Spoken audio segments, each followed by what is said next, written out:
Now, freedom of speech is at risk of being stifled on campuses after a record number of speakers and events were rejected last year. This is according to the university watchdog. The Office for Students found that nearly 200 requests for events and speakers were rejected in English universities alone, and colleges for that matter. That's up on 94 from the previous academic year. Susan Lapworth, the Watchdog's chief executive, said she was concerned about the possibility that lawful views are being stifled. She warned universities that they would face regulation intervention if they failed to meet their obligations on freedom of speech. Joe Phoenix is Professor in Criminology and Deputy Head of Law School at Reading University. Afternoon to you, Joe. Afternoon. How are you? Very well. Nice to have you with us. And you know what this thing feels like. You know what it's like when somebody rings you up and says, you know that appointment we had, Joe? Sorry, it's off, mate. Yep, I certainly do. You'll remember, I think I was on your show last year after the Essex University apologised to me for unlawfully cancelling a seminar I was due to give. And then, of course, shortly thereafter, I got involved in an online, well, I wasn't involved, I was the subject of an online harassment campaign after I and colleagues opened the Open University Gender Critical Research Network, which eventually led to my court case against them. It's almost beyond, but this is the kind of thing you would imagine we'd be watching on a Netflix drama where, you know, people who had, dare they ever do this, different opinions to other people would want to showcase those opinions. More crucially, of course, debate those opinions, which is the last time I looked, Joe, is the way that a civilised society rubs along. It's how we function, it's how we learn, it's how we acknowledge, it's how we understand, and all of that.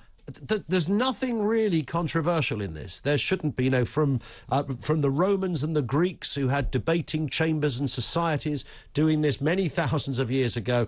This is what I always thought was kind of marked us out, if you like, as a first world civilized democracies, that we can do this stuff. Yeah, and indeed, you know, I'm going to answer that in two different ways. We absolutely critically need freedom of speech to ensure democracy, because at heart, democracy is about the plurality of viewpoints and the idea that through debate, we can actually refine some of the ideas that we have. But there's also academic freedom, which is slightly different. And academic freedom is the idea that we have to be able to produce knowledge without political interference. Correct. Right? Yeah. We have a very, very profound historical case. He was called Galileo.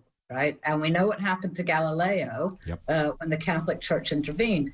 So for me, I'm living nowadays by a very simple line, and that's that academics and students need to be able to talk about, they need to be able to research, they need to be able to debate the effects of the new social norms around gender identity or whatever, and particularly the effect of these new social norms on women as a sex class, and we shouldn't have to have a court case to make that happen. Yeah, and I think what's interesting about the specifics of your area of interest and expertise on this, Joe, is that it kind of it crosses sort of political lines as well, doesn't it? So whether somebody's a Conservative or Labour, there's very much a groundswell of opinion and understanding and sympathy right across the political lines. But then over there's this other group, and for some reason, somebody told them, and I don't know who, probably people on Twitter, that this debate about gender is exactly the same terms of arrangement as a debate about race, for example. So, and of course, it clearly and demonstrably isn't by any measure.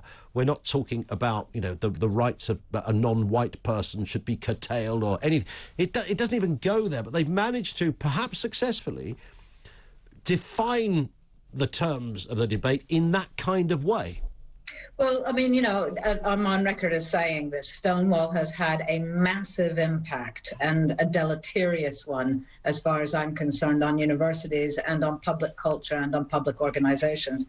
And the very simple thing, the idea that they perpetrated, that gender identity and gender expression is the same thing as sex, well, you have just literally erased an entire category of people by saying that. Because, you know, we all want to respect everybody's individual rights to express themselves as they will, but how they feel is not the same thing as growing up as a woman in any particular society, particularly those where sex-based inequalities still exist. Correct, and that's a very good point. And it seems, it's rather sad, really, because, you know, I think we all acknowledge the great work that Stonewall once did in terms of equality and gay rights, and they were never, ever controversial. Perhaps in the beginning, some people thought they were. Maybe the church had an issue with them. But broadly speaking, you know, we applauded Stonewall for what they did. And then for some reason, Lord knows what the heck happened over there at Stonewall HQ, but they seem to morph into a very different...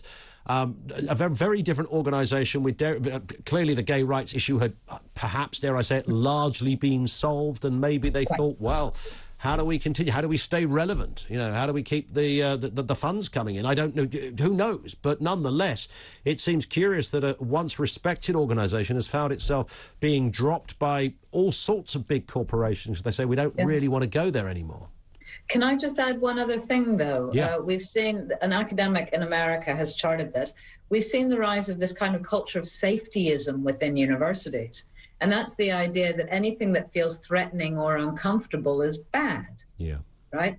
And this is a massive problem because, you know, when I went to university... Kind of point, isn't it, really, to be challenged emotionally, educationally, psychologically, in every respect. Yeah, quite. And it's not just to be challenged, it's also to learn how to argue against ideas that you fundamentally disagree with. Yeah. You know, so if you're not exposed to that plurality of viewpoint, then arguably what we are creating are generations of students who actually can't think. And that would be very disturbing, isn't it? I always think the courtroom is a rather interesting place to see kind of good debate wheeled out, where you can...